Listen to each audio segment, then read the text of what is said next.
2024 లేదా 25లో డిగ్రీ లేదా బీటెక్ చదివారా? సాఫ్ట్‌వేర్ జాబ్ కోసం ఎదురు చూస్తున్నారా? అయితే కోడ్ జ్ఞాన్ 100 డేస్ కోర్సులో చేరండి. జాబ్ సాధించండి.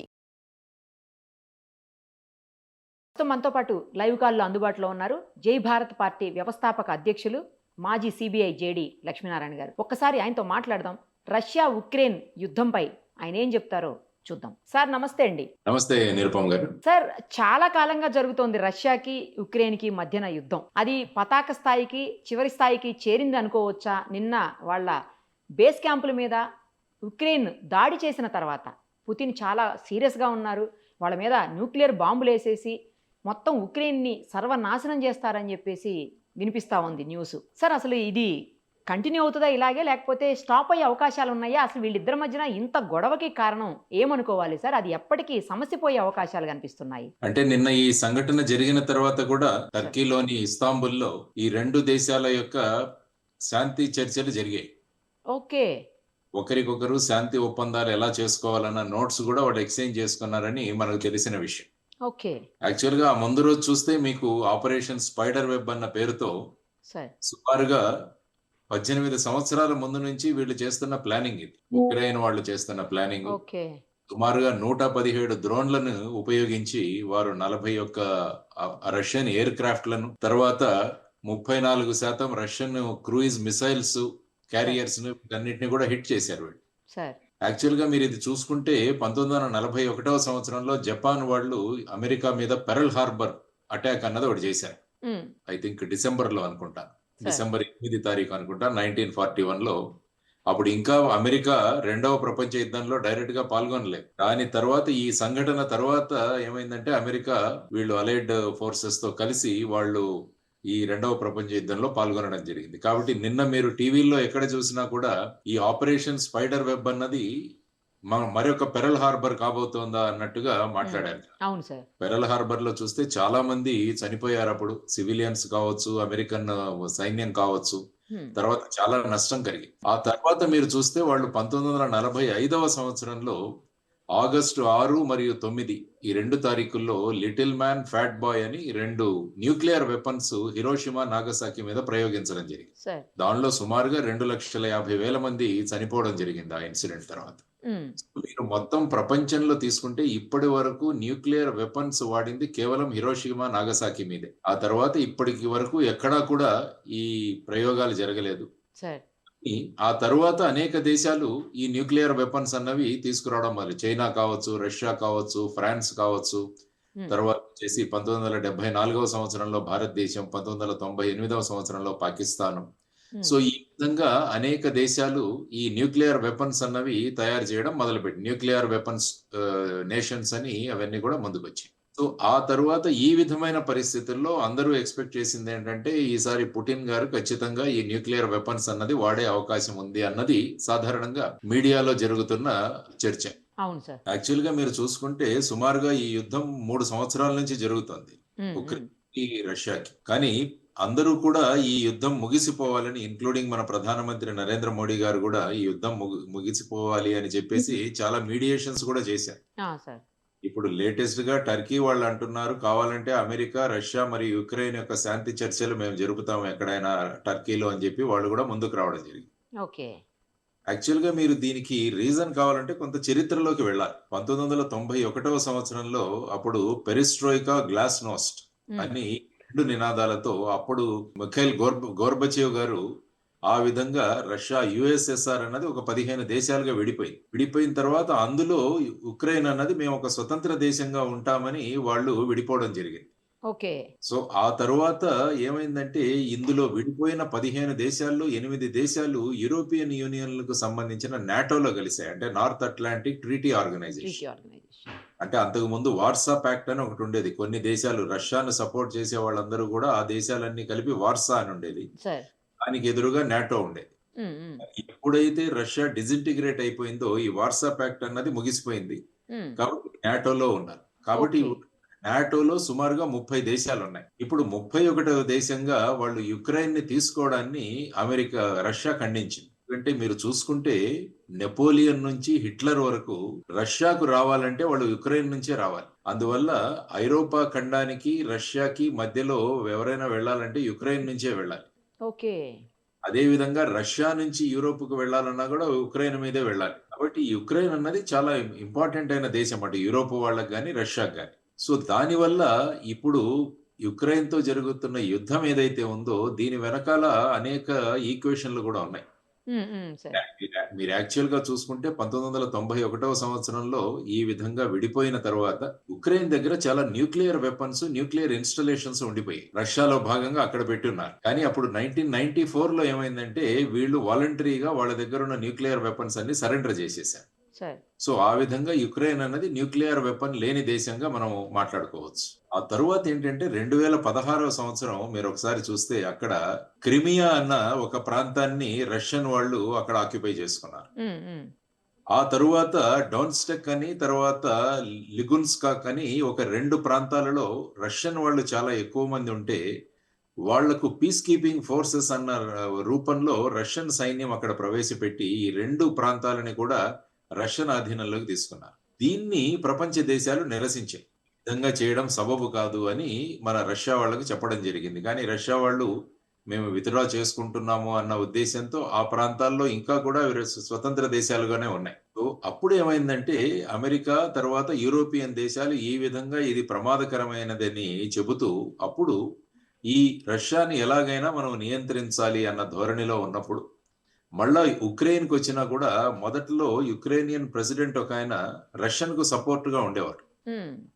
ఆ తర్వాత అక్కడ పెద్ద గొడవలు జరిగి ఆ తర్వాత ఆ ప్రెసిడెంట్‌ను తీసివేసి యూరోపియన్ దేశాలకు మద్దతుగా ఉండే ఒక ప్రెసిడెంట్‌ను అక్కడ రావడం జరిగింది. దానితో అతను నేను యూరోపియన్ నేషన్స్‌తో ఉంటాను. యూరోపియన్ యూనియన్ ఈయూతో ఉంటాను. తర్వాత నాటోలో చేరతానని ఆయన చెప్పడం జరిగింది. దానికి ఎందుకంటే యుక్రెయిన్‌లో చాలా మంది మా రష్యన్లు ఉన్నారు.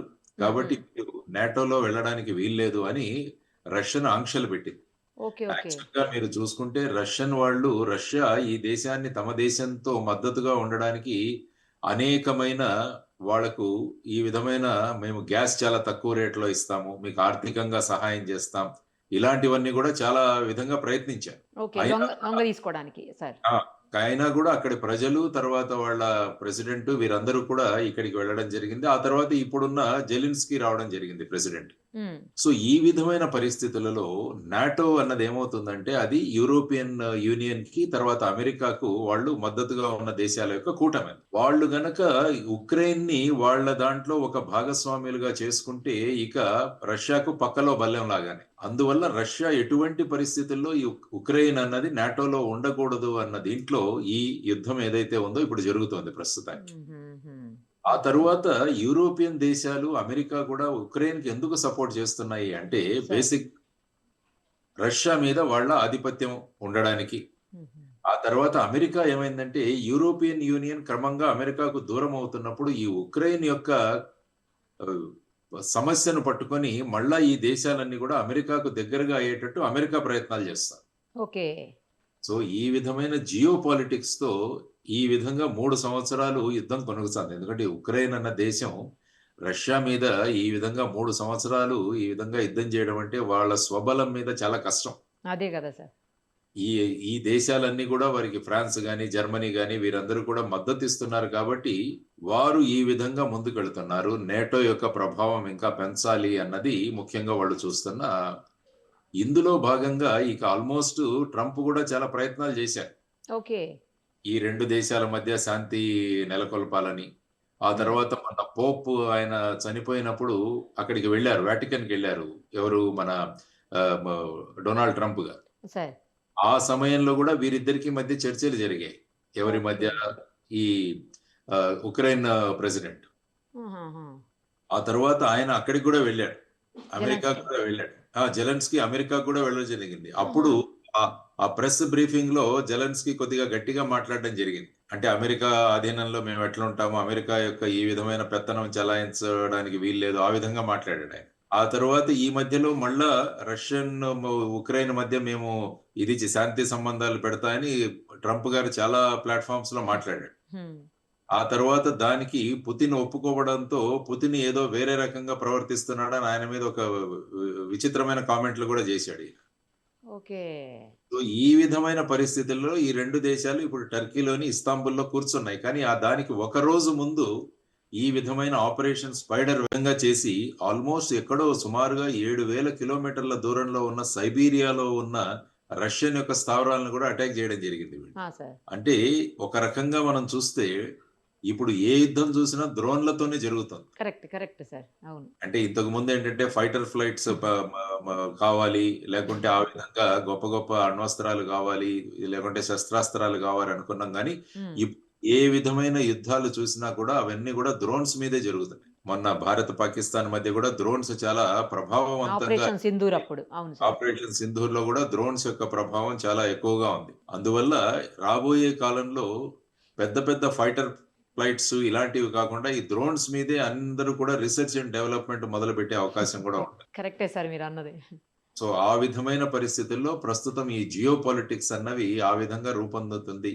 అందువల్ల ఈ రోజు మీరు పేపర్లో చూస్తే భారతదేశంలో కూడా డ్రోన్ టెక్నాలజీ మీద R&Dలో ఎక్కువగా మనం వినియోగించాలి, పెద్ద పెద్ద పర్చేజెస్ కు వెళ్ళకూడదు అన్నట్లు కూడా చర్చ జరుగుతుంది. ఇదైతే కొంచెం తక్కువలో అయిపోతుంది కదా సార్. తక్కువలో అవుతుంది, ఇది చాలా తక్కువలో అవుతుంది. తర్వాత వీళ్ళు ఆపరేషన్ వెబ్, స్పైడర్ వెబ్ కూడా మీరు వాళ్ళ ప్లానింగ్ చూస్తే చాలా ఎప్పుడో 18 నెలల నుంచి చేస్తున్న ప్లానింగ్ వా. అంటే. అంటే డ్రోన్లను దాచిపెట్టి అక్కడ ఒక చిన్న వుడెన్ బాక్సెస్ లో పెట్టి ఆ తర్వాత వాటి పైకప్పు అలాగే ఆటోమేటిక్ గా ఓపెన్ అయ్యేటట్టు వాటి నుంచి డ్రోన్స్ బయటికి వచ్చి ఈ రష్యన్ యొక్క సుమారుగా 41 ఎయిర్ క్రాఫ్ట్స్ మీద వాళ్ళు ఈ విధంగా డ్యామేజ్ చేశారు. సో ఈ విధమైన ప్లానింగ్ అది చూస్తుంటే ఒక చిన్న దేశం అంటే దీని వెనకాల అదే ఎంతో కదా మంది సార్. సహాయ సహకారాలు ఉన్నాయి. సో కానీ ఈ పీస్ టాక్స్ ముందుకు జరగడము అన్నది ఒక పాజిటివ్ గా మనం చూసుకోవచ్చు. ఎందుకంటే అణ్వాస్త్రాలు ఉపయోగించడం మొదలు పెడితే దానికి ఒక అంతుండదు. యాక్చువల్ గా ఎవరో అన్నారు, ఈ ఉక్రెయిన్ రష్యా యుద్ధము 3వ ప్రపంచ యుద్ధానికి దారి దారి తీస్తుందన్న తీస్తుంది చర్చ అని. కూడా అవును సార్ జరుగుతుంది. కరెక్ట్. కాబట్టి దీన్ని నివారించడానికి అన్ని దేశాలు ప్రయత్నిస్తున్నాయి. అటు అమెరికా తన ఆధిపత్యాన్ని పెంచుకోవడానికి, ఆ ఓకే తర్వాత ఈ యూరోపియన్ యూనియన్ వాళ్ళు మళ్ళా వాళ్ళ యొక్క ఆధిపత్యాన్ని పెంచుకోవడానికి ఈ విధంగా ప్రయత్నిస్తున్న ఈ సందర్భంలో ఇది చిలికి చిలికి గాలివానగా మారకుండా, ఇది ఒక వరల్డ్ వార్ 3కి దారి తీయకుండా ఉండడానికి ప్రయత్నాలు జరుగుతున్నాయి. మరి చూడాలి ఏ విధంగా ఈ శాంతి చర్చలు జరుగుతాయి అన్నది చూడాల్సిన అంశం. ఎందుకంటే ప్రపంచ జియో పాలిటిక్స్ లో మీరు చూసుకుంటే ప్రతిసారి అమెరికా తన పెద్దరికాన్ని తను ఒక బిగ్ బాస్ లాగా చూపించే ప్రయత్నాలు చేస్తూనే ఉంటారు వారు. ఇప్పుడు ఇది చాలా చిన్న దేశం కదా, సపోర్ట్ ఎంత తీసుకున్నప్పటికీ కూడా ఆ, రష్యా గనక చాలా సీరియస్గా చర్యలు ఏమైనా తీసుకుంటే నాశనం అయిపోయేది ఫస్ట్ ఈ దేశమే కదా సార్, ఎంత సపోర్ట్ ఉన్నా కూడా. అంటే ఏమవుతుందంటే రష్యా కూడా మీరు చూసుకుంటే ఆర్థికంగా అంత బలోపేతంగా లేదు. రష్యా ఆర్థిక పరిస్థితి కూడా అంత గొప్పగా లేదు. ఎందుకంటే వాళ్ళకి ముఖ్యంగా గ్యాస్, ఆయిల్ ఇవే ప్రధానంగా అక్కడి నుంచి వచ్చేవి. తర్వాత వెపన్లు అమ్ముకోవడం. వెపన్స్ అమ్ముతారు కదా సార్ మనలాంటి దేశాలకు. ఇప్పుడు మీరు చూస్తే ఈ రోజు I think American commerce minister ఎవరో కూడా ఒక కామెంట్ చేశారు, భారతదేశం రష్యాతో ఈ విధంగా ఈ శస్త్రాస్త్రాలు కొనడం అన్నది మేము అంగీకరించట్లేదు, మాకు అది మంచిది కాదన్నట్టుగా కూడా మాట్లాడారు. సో ఈ విధంగా చూసుకుంటూ వెళితే రష్యాని మళ్ళా ఏకాకిగా చేయడం. యాక్చువల్ గా మీరు చూసుకుంటే రష్యా, చైనా, ఇరాన్, తర్వాత నార్త్ కొరియా ఇవన్నీ కూడా ఒక కూటమిగా ఉన్నాయి ఈ సందర్భంగా మనం చూసుకుంటే. సో ఆ విధమైన పరిస్థితులలో ఇప్పుడు ఉక్రెయిన్ మరియు రష్యా యొక్క యుద్ధాలు ఈ విధంగా కొనసాగుతున్నాయి. ఎందుకంటే ఇది ఎవరు ఎక్స్పెక్ట్ చేయలేదు. ఈ ఆపరేషన్ స్పైడర్ వెబ్ అన్నది సడన్ గా వచ్చింది. అంటే అదంతా సీక్రెట్ గా పెట్టారు వాళ్ళు. కరెక్ట్ ఆ సార్. తర్వాత ఒకేసారి ఎంత ప్లానింగ్ జరిపారు. అవును ఇవన్నీ చూస్తే చాలా ఆశ్చర్యం వేస్తుంది మనకి. నిజం, చిన్న దేశం అయినా కూడా. చిన్న దేశమైనా కూడా ఇంటెలిజెన్స్ ప్రతి ఒక్క పాయింట్ ని స్పెసిఫిక్ గా వాళ్ళు ఐడెంటిఫై చేసి అవును ఒక ప్రాంతంలో కదా ఇన్ని ప్రాంతాల్లో ఆ విధంగా ఆపరేట్ చేయడం అన్నది ఒక ఇంటెలిజెన్స్ రష్యన్ ఇంటెలిజెన్స్ ఏమైందన్నది ఫెయిల్యూర్, కూడా అది ఫెయిల్యూర్. అది ఆ రష్యన్ ఇంటెలిజెన్స్ యొక్క ప్రభావాన్ని కూడా ఇప్పుడు ప్రశ్నించడం జరుగుతోంది. తర్వాత ద్రోణ్ల ప్రభావం చాలా పెరిగిపోతోంది అని అవును ఇవన్నీ కూడా కాబట్టి specialized first person view FPV drones అన్నవి చాలా ముఖ్యం. వాటిలన్నింటినీ స్మగుల్ చేశారు. ఓ ఎలా వచ్చాయి రష్యాలోకి, వచ్చిన తర్వాత వాటి ఆపరేషన్స్ ఎలా చేశారు అన్నది కూడా దీనివల్ల సుమారుగా రష్యాకి 64,000 కోట్ల రూపాయల యొక్క నష్టం కలిగిందని అంటున్నారు. కానీ సార్ వాళ్ళేమో 14 ప్లేసులు చెప్తున్నారు ఉక్రెయిన్ వాళ్ళు, 7 ప్లేసులే అని చెప్పేసి రష్యా చెప్తుంది అంటున్నారు సార్. తర్వాత ఈ దాడి కూడా ముందుగానే అమెరికాకి తెలుసు అని కూడా అంటున్నారు సార్, నిజమా? అట్లా ఉంటుండొచ్చా? అంటే అది ఏమవుతుందంటే సాధారణంగా ఈ ఇంటెలిజెన్స్ ఏజెన్సీస్ వర్క్ అవుతుంటాయి. యాక్చువల్ గా మీరు చూస్తే ఇలాంటిది జరుగుతుందన్నది కూడా ఒక వార్నింగ్ ఇవ్వడం జరిగిందని కూడా మనకు సమాచారం తెలుస్తుంది. ఓకే సాధారణంగా ఏంటంటే ఏ దేశంలో అటాక్స్ జరిగితే ఆ దేశం వాళ్ళు దాని తీవ్రతను తగ్గించి చెబుతుంటారు. ఇప్పుడు పాకిస్తాన్ కూడా ఏమంటుంది, మాది పెద్దగా ఏం అవ్వలేదు, ఇలాంటివి ఆ, మాట్లాడుతున్నారు వాళ్ళు. అవును సార్, ఇంకా నష్టం జరగలేదు. నష్టం జరగలేదు. ఎందుకంటే వాళ్ళు కూడా వాళ్ళ ఆర్మ్డ్ ఫోర్సెస్, డిఫెన్స్ ఫోర్సెస్‌ని వాళ్ళు కూడా మోటివేట్ చేయాలి ఉమ్, కదా! ఉమ్, ఉమ్. లేకుంటే ఈ విధంగా ఇంత చోట్ల జరిగింది అంటే మళ్ళా వాళ్ళ మొరల్ మోటివేషన్‌కు దెబ్బతింటుంది. Correct sir, correct. ఆ విధంగా ఎప్పుడూ కూడా ఏ దేశమైతే ఎఫెక్ట్ అవుతదో ఆ దేశం ఎప్పుడూ కూడా దాని తీవ్రతను తగ్గిస్తూనే ఉంటుంది. ఉమ్, ఉమ్, ఉమ్. సో, ఈ విధంగా ఇంటర్నేషనల్ చూసుకుంటే సుమారుగా $7 బిలియన్ యొక్క డ్యామేజ్ జరిగింది అని, సార్, తర్వాత చాలా కాంబాట్ ప్లేన్స్ అన్ని కూడా డిస్ట్రాయ్ అయిపోయాయి అని చెప్పేసి ఆ విధంగా చేయడం జరిగిందనమాట. సో అమెరికాకి ముందే తెలిసి కావాలనే చెప్పలేదు, ఏమాత్రం లీక్ చేయలేదు ఇన్ఫర్మేషన్ని. ఇంత పెద్ద దాడి జరగడానికి అమెరికా కూడా సహకరించింది అని చెప్పేసి కొన్ని న్యూస్‌లు వస్తా ఉన్నాయి సార్. నిజంగా అలాంటిదే జరుగుతుండొచ్చా సార్? తెలిసినా కూడా చెప్పకుండా ఉండే అవసరం ఉంటుందంటారా అమెరికాకి? ఒకవేళ రష్యా పవర్‌ని లేకపోతే రష్యాని వెనకబడేసేందుకు ఏమన్నా ఇట్లాంటి కుట్ర జరిగుండొచ్చా సార్? ఎప్పుడు కూడా ఏంటంటే అమెరికా నేను ఇంతకుముందు చెప్పినట్టు వాళ్ళ డామినేషన్ ఎప్పుడు కూడా ఎప్పుడు ఆధిపత్యం. సరే. చూస్తుంది. ఆధిపత్యం అది నడవాలి. అవును, అవును. సో, ఆధిపత్యం కోసం మిగతా దేశాలు ఈ విధంగా చేస్తున్నప్పుడు కూడా వాళ్ళు మౌనం వహించడంలో కూడా అదేం పెద్ద విచిత్రం కూడా మనకు అనిపించదు. సో, ఆ విధంగా చేసుకునే అవకాశాలు కూడా వాళ్ళకుంటాయి. హ్మ్. సో, ఆ విధంగా మరి రష్యన్ ఇంటెలిజెన్స్ ఏమైంది అన్న దాని గురించి ప్రధానంగా మాట్లాడుతున్నారు ఇప్పుడంతా కరెక్ట్ కూడా. Sir, correct. ఎందుకంటే ఇంత పెద్ద ఎత్తున, హ్మ్, హ్మ్. ఇంత పెద్ద కరెక్ట్ సార్. ఎత్తున వాళ్ళు అంటున్నారన్నమాట. ఎందుకంటే డ్రోన్స్ అన్నవి మీరన్నట్టు చాలా తక్కువ. హ్మ్. ఒక్కొక్క డ్రోన్ సుమారుగా ఒక $500 అబ్బో! అని చూసుకుంటే మీరు ఒక 40,000 ఈ విధంగా ఎఫ్‌పివి డ్రోన్స్ అంటాం గదా! హ్మ్, హ్మ్, హ్మ్. అంటే సుమారుగా ఒక 40,000. అదే మనం చూసుకుంటే ఒక్కొక్క విమానము, పెద్ద పెద్ద విమానాలు ఇలాంటివి చూడాలంటే కోట్లలో ఉంటాయి సార్. అవును. వేల కోట్లలో ఉంటాయి. అవును, అవును సార్. కాబట్టి ఇప్పుడు టోటల్‌గా ఈ వార్ గేమ్ అన్నది మారబోతుందా అన్నది కూడా ఒక పెద్ద చర్చ నడుస్తుంది. అదే సార్. అవును. సో, ఇప్పుడు ఈ పెద్ద దేశాలు ఏవైతే ఈ వెపన్స్ తర్వాతొచ్చేసి ఫైటర్ ఫ్లైట్స్ ఇలాంటివన్నీ ప్రొడ్యూస్ చేస్తున్న దేశాలు గూడా మళ్ళా ఆలోచనలో పడ్డాయి. మరి భావి తరాల్లో రాబోయే కాలంలో అంతా ఈ డ్రోన్స్ తోనే జరిగేటట్టుంది యుద్ధాలు అని జెప్పేసి ఈ డ్రోన్ రిసర్చ్ మీద ఎక్కువగా చూడాలి. ఈరోజు ఎవరో ఈవెన్ వాటర్ మీద వెళ్ళే డ్రోన్ గూడా కనిపెట్టినట్టు నేను అవును చూసాను. సార్. అవును, అవును. ముఖ్యంగా ఈ వరదలు ఇలాంటివొచ్చినప్పుడు ఆ డ్రోన్‌ని ప్రయోగించి మునిగిపోతున్న వాళ్ళను వీళ్ళను రక్షించే కాపాడేందుకు. అవును సార్. అవును. కాబట్టి రాబోయే కాలంలో ఈ డ్రోన్ యొక్క రిసర్చ్ జరుగుతుంది. అందుకని అమరావతిలో గూడా డ్రోన్ రిసర్చ్ ఒకటి పెద్ద సెంటర్ పెట్టాలని గూడా మాటల్లో చంద్రబాబు నాయుడు గారు అన్నట్టుగా నేనెక్కడో విన్నా. కరెక్టే సార్. అవును. సో, ఈ విధంగా ఈ డ్రోన్స్ యొక్క ప్రభావం మారబోతోంది అన్నది అందుకనే మీరు చూసుకుంటే టర్కీ వాళ్ళు ఈ డ్రోన్స్‌ని చాలా ఎఫెక్టివ్‌గా వాళ్ళు ఎప్పుడో గూడా ముందే అంచనా వేసి వాళ్ళు జేశారు. మొన్న పాకిస్తాన్ ఉపయోగించిన డ్రోన్స్ అన్నీ గూడా టర్కీ మేడ్. టర్కీ దేశంలో చేసిన. అందుకనే మన భారతదేశం టర్కీతో సంబంధాలనేవి మనం తగ్గించేసాం ఇప్పుడు యాహ్! యాక్చువల్‌గా. ఆ, ఆ. టర్కీ దేశంతో సంబంధించిన ఎయిర్‌పోర్ట్‌లో ఉన్న ఫెసిలిటేటర్స్ ఎవరైతే ఉన్నారో వారిని గూడా అన్ని ఎయిర్‌పోర్ట్ నుంచి తొలగించేశారు. ఈవెన్ ఇండిగో వాళ్ళు గూడా దాని నుంచి త్వరగా ప తెగదెంపులు చేసుకోవాలని గూడా వారికి చెప్పడం జరిగింది. ఓకే. సో, ఈ విధంగా భావి తరంలో వెపన్స్ వాటిల యొక్క యుటిలైజేషన్ వీటన్నిటి మీద ఒక పెద్ద ప్రభావం చూపబోతోంది ఈ డ్రోన్స్.